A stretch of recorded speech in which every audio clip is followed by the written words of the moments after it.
Attendance कौन लेगा? Teachmint. Paper कौन चेक करेगा? टीचमेंट। तो हम क्या करेंगे? आप बस बच्चों का सिलेक्शन कराइए सर, बाकी सब टीचमेंट कर लेगा।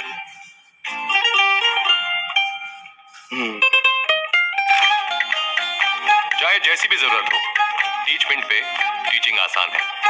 आज ही डाउनलोड करें टीचमेंट, इंडिया का नंबर 1 टीचिंग ऐप। दोस्तों, हमारे YouTube पर आपका बहुत बहुत स्वागत है। दोस्तों, आज की वीडियो का टॉपिक है कक्षा 12वीं Hindi part 3 Robert nursing home. Writer का नाम है कन्हैयालाल मिश्र प्रभाकर। तो आप लोग इस वीडियो में अंतर जरूर बने रहें। इस पूरे चैप्टर का पूरा सोल्यूशन है, जीवन परिचय, गद्यांशों का संदर्भ सहित व्याख्या। तो आप लोग इस वीडियो में अंतर जरूर बने रहें। अगर इस चैनल पर पहली बार विजिट करें तो चैनल को सब्सक्राइब करें, लाइक करें, अपने दोस्तों में ज़्यादा शेयर करें। देखिए, पहला क्वेश्चन है बहुविकल्पी प्रश्न। कन्हैयालाल मिश्र प्रभाकर का जीवन काल है सन 1904 1967 ईस्वी, सन 1905 1988 ईस्वी, सन 1906 1995 ईस्वी। घ नंबर सन 1907 1979 ईस्वी। तो आंसर हो जाएगा सन 1906 1995 ईस्वी। नेक्स्ट है कन्हैयालाल मिश्र प्रभाकर की कृति है जीने के लिए, चिता के फूल, पवित्रता, धरती के फूल। तो आंसर हो जाएगा धरती के फूल। तीसरा आंसर क्वेश्चन है कन्हैयालाल मिश्र प्रभाकर द्वारा संपादित समाचार पत्र है नया जीवन, प्रताप, जनसत्ता, पंजाब केसरी। तो राइट आंसर हो जाएगा नया जीवन। प्रश्न नंबर 4, रॉबर्ट नर्सिंग होम में नामक रिपोर्टाज के लेखक हैं विष्णु प्रभाकर, राहुल संकृत्यायन, कन्हैयालाल मिश्र प्रभाकर, भगवती चरण वर्मा। तो इसका आंसर हो जाएगा कन्हैयालाल मिश्र प्रभाकर।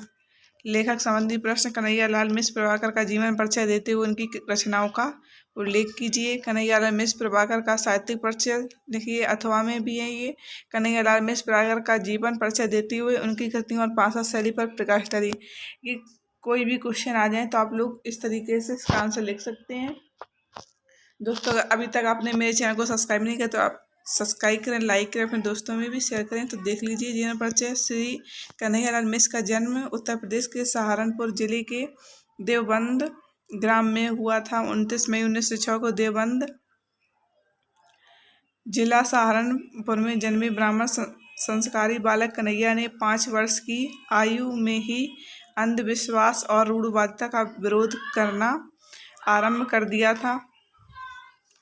हिंदी साहित्य और हिंदी पत्रकारिता के माथे पर सांस लेते चंदन शब्दों का तिलक लगाने वाले पद्मश्री कन्हैयालाल मिश्र प्रभाकर के पास जरूर किसी तांत्रिक जोगी का दिया हुआ सिद्ध नमक था। तभी तो साधारण बोलचाल के शब्दों में उस अद्भुत नमक से वे ऐसा स्वाद पैदा कर देते कि पाठक की आंखें और मन कुंभ में गंगा स्नान के बाद गंगा घाट पर बैठ प्रसाद ग्रहण करने का सुख पाते। दरअसल प्रभाकर जी जिंदगी लिखते थे कभी निबंध के नाम से, कभी लघु कथा, तो कभी अग्रलेख के नाम से, और लिखते भी कहाँ थे, सीधे जादू टोना करते थे। विचारों पर, जीवन शैली पर उनका साहित्य जिंदगी से उठता और जिंदगी बांटता था। एक वानगी प्रस्तुत।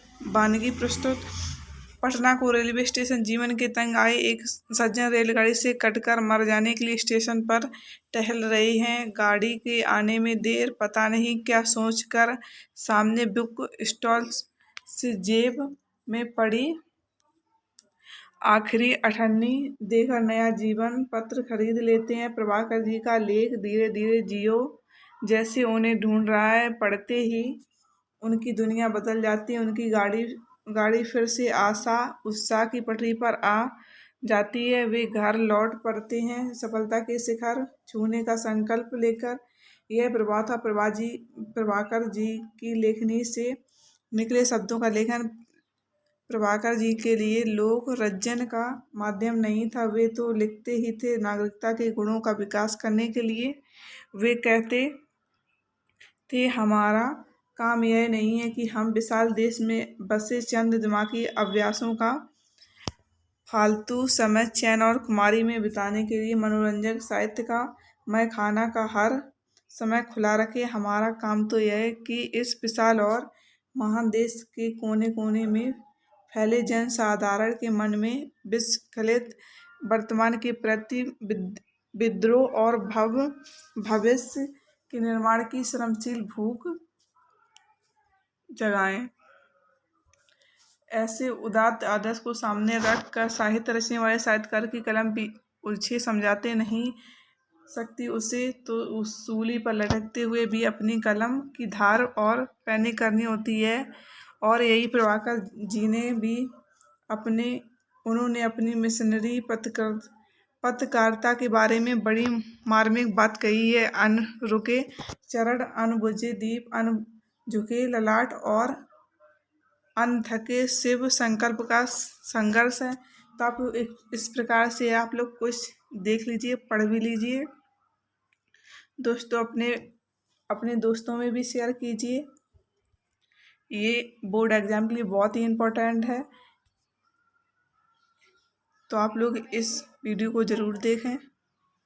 प्रभाकर जी आदर्शों का शंख फूंक रहे थे। वे आदर्श स्वयं उन्होंने अपने जीवन में अपनाए थे। 29 मई 1906 को देवबंद जिला सहारनपुर में जन्मे ब्राह्मण संस्कारी बालक कन्हैया ने 5 वर्ष की आयु में ही अंधविश्वास और रूढ़वाद का विरोध करना आरंभ कर दिया था।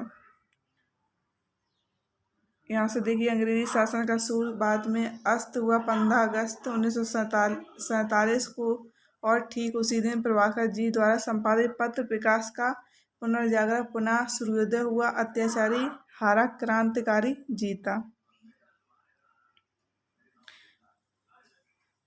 जीवन संबंधी आंकड़ों में जिनकी रुचि है उनके लिए यहाँ उल्लेख कर दूं कि वे 1906 में देवबंद सहारनपुर में जन्मे। विकास, ज्ञानोदय और नया जीवन का संपादन किया।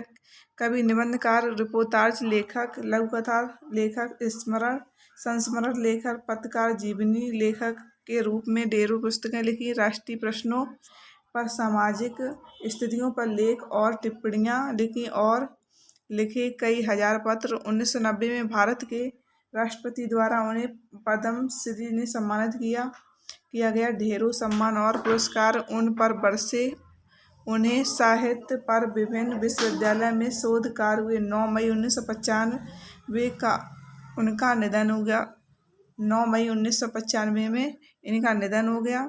ये बातें उस जीवन की बाहरी रेखा मात्र है। जिस जीवन ने समाज की आड़ी तिरछी रेखाओं के बीच समांग ढूंढने की कला निखारी। महत्वपूर्ण बात यह है कि इनका साहित्य मात्र 2% बुद्धिजीवी वर्ग के लिए नहीं, वह तो सबके जीवन को छूने वाली मध्य समीर है।